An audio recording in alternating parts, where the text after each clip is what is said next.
All right. Welcome back, everybody. This is episode 3 of our Fearlessly Human podcast, season 2, The Feedback Fix. In today's episode, we're going to continue to focus on the receiving feedback part and how we navigate that.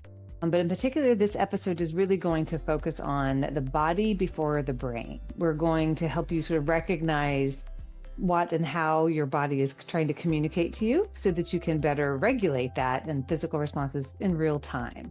And our goal is that we're going to be able to teach you some skills and tools that you can use, like maybe during the meeting or in the moment when this comes up, without really derailing the moment. That's our goal. Yeah, so if you remember in the last episode, episode 2, we talked about the need to create space because feedback, particularly if it is critical or unexpected, creates this fight or flight response. And what you want to do if you want to take on curiosity as a mode to respond to feedback is to create that space. But we thought that it'd be useful to understand why we get that flight and fight response. So over to you, Vicky. Yes, thanks. All right. So when you get feedback, your brain interprets it as danger or something negative in some response. So it triggers the autonomic nervous system, particularly the sympathetic nervous system, that what we know is the fight or flight. It sends out these signals and chemicals to your body to respond, to prepare, to fight or to run. Or actually, there's even research about freezing. That's another evolutionary response. None of those are particularly helpful when you're needing to receive the feedback and absorb it.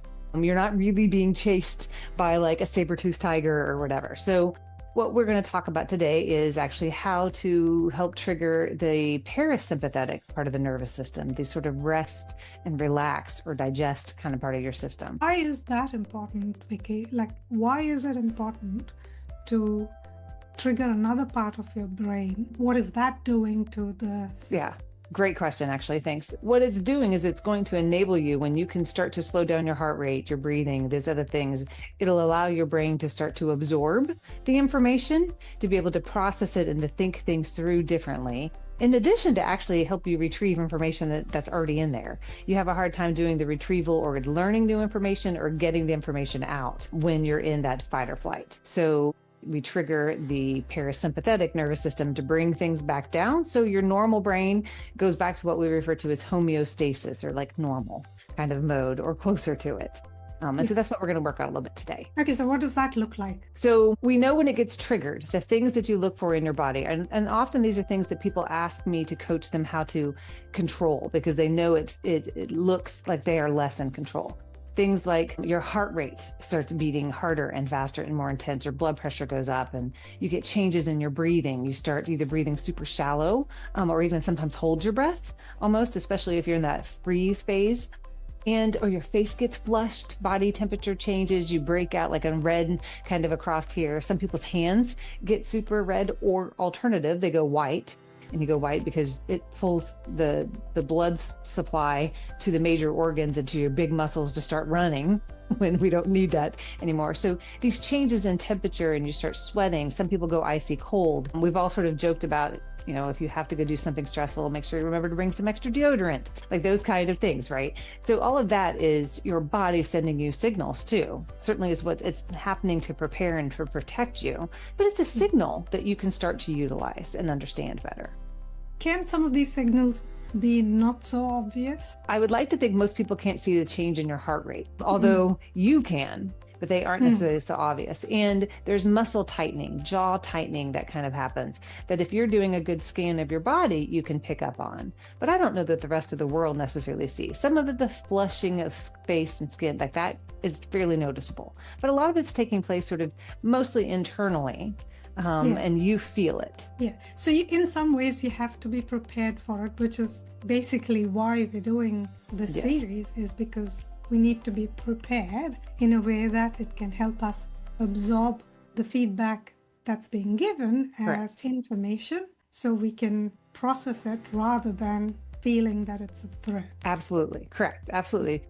The earlier that you notice these signals, the more influence that you have at regulating them, the more ability that you have to control them. And the better you get at recognizing them, usually the less overwhelming or scary or intense it feels in the moment. You know what to do if you practice some of the stuff we're about to talk about. Okay, so back to the parasympathetic nervous system. I guess that's the one that kicks in when we're sleeping. It can be, yeah. It what brings us back to homeostasis. It's all part of the autonomic nervous system. I don't know if people care if they want to kind of geek out on it. We can talk later. So yes, in theory, it's a big part of what happens when we're sleeping. You digest things in your sleep. Your brain starts filtering through the information. That's when things go from short-term to longer-term information. That's where you really learn. That's why they talk about why staying up all night studying, cramming for a big test is probably not great for long-term learning, because you need to sleep for that to happen, those kind of things. So all of that we're talking about is the rest and digest and recovery and relax system. That's what we're getting ready to teach you how to trigger a little bit better. So what are those techniques? So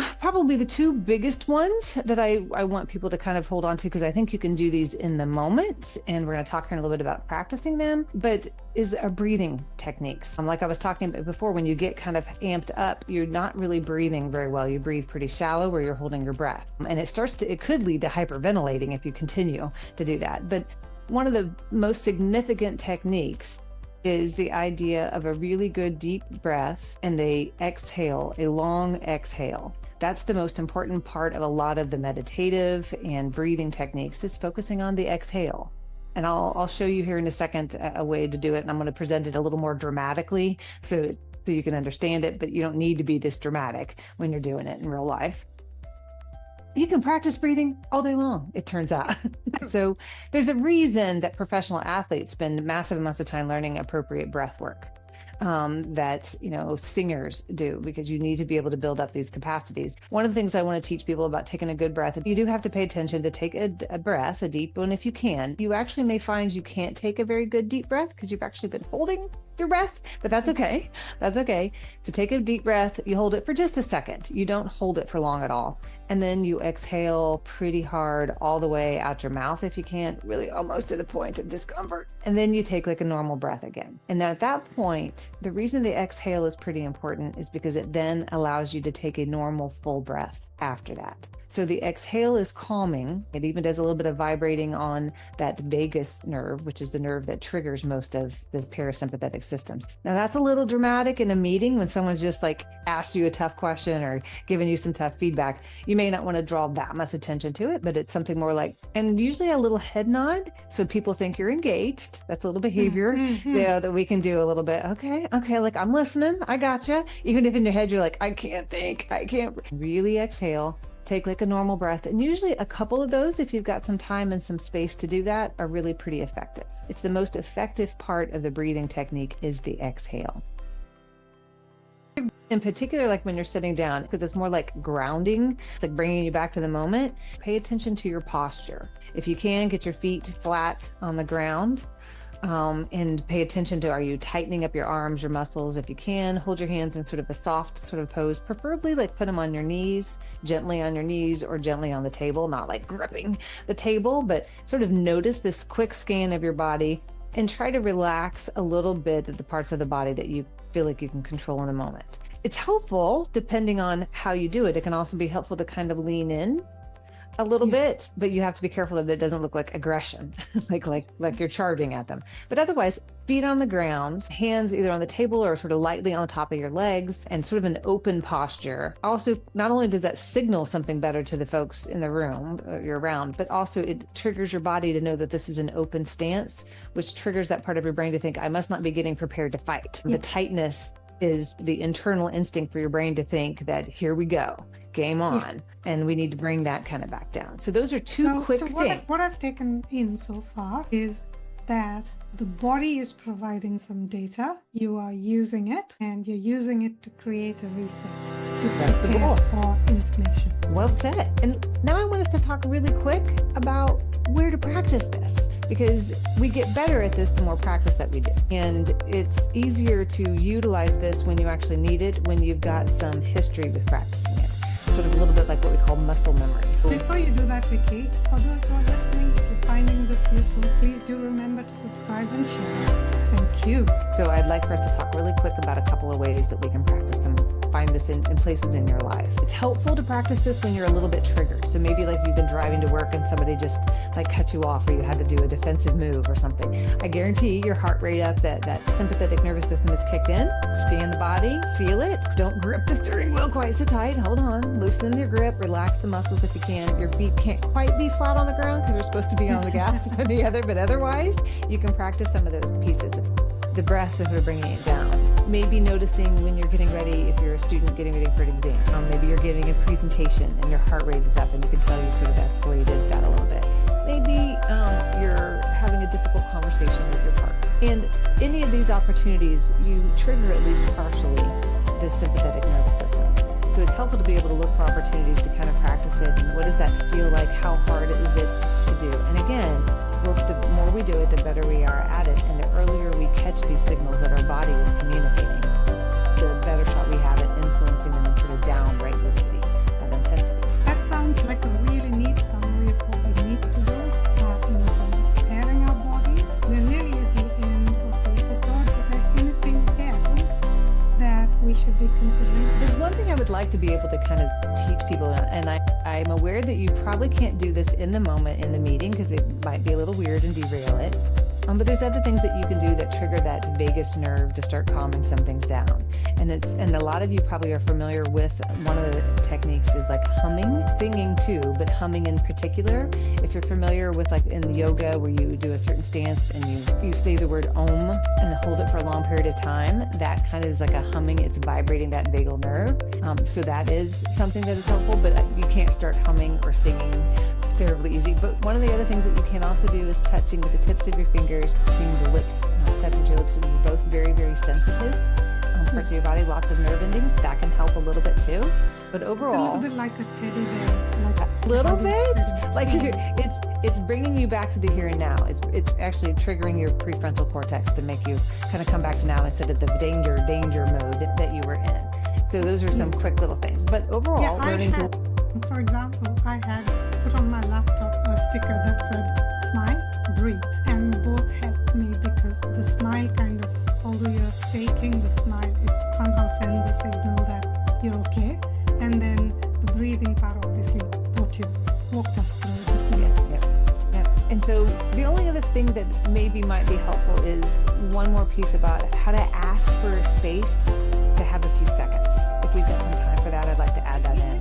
The idea of when someone's giving you some tough feedback or they've asking you a question and you need to respond, it triggered this kind of response in you. There's some quick ways to ask for a moment without derailing it or without making it super awkward. And again, the body language is a little bit important, kind of like nodding back a little bit, but how to ask with that short pause would be, something kind of like, okay, I think I'm hearing what you're having to say. Let me have a second. Literally asking for the pause. Can I have a second or two to kind of think about the way I want to respond to this, to give you a thoughtful and intentional respond. And you may even want to look for opportunities to practice this opportunity to ask for that space. And so, which is kind of, then you can create those bigger spaces where you can then practice your response, right? Yeah. Do you have other ways you might use Kavita for how you would ask for that space or time in a meeting? There's definitely could I have a second? I just need to think this through. And then, like we said in the second episode, just repeating back what the person said, but doing it slowly allows me to breathe, I think. I had to think about how you could incorporate both the body and the response thing. And I thought that slowing down your delivery helps to calm things down. And as you're talking slowly, you're also breathing. So you find that space in between words. And you kind of you're letting them know, especially if you repeat back. So here's what I heard you say. So it sounds like what you're trying to tell me is, and then that requires you kind of hear it again a second time coming out your mouth. And if you can remember to do that while practicing that breath and getting your posture maybe in a better place, and the smile, if you can do the smile, it does trigger a sense of safety because you don't typically smile when you're not safe. So it triggers that part of your brain. It's a little bit of a hack, but there are some times when it's not appropriate to smile when you've been given some feedback. So I'll let you use your judgment on that one. But the opportunity to look for practice.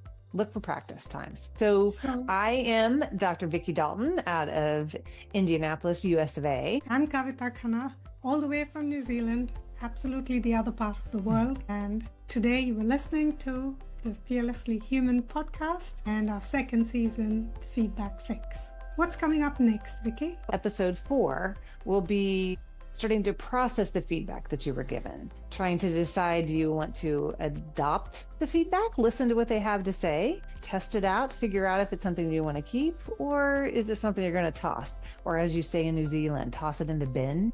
Is that right? We call it the trash. So that'll be episode 4 coming up soon. We hope to see you guys then. And please remember to go ahead and subscribe and share with anyone that you think might enjoy this. Thanks, guys. Thank you. Bye-bye.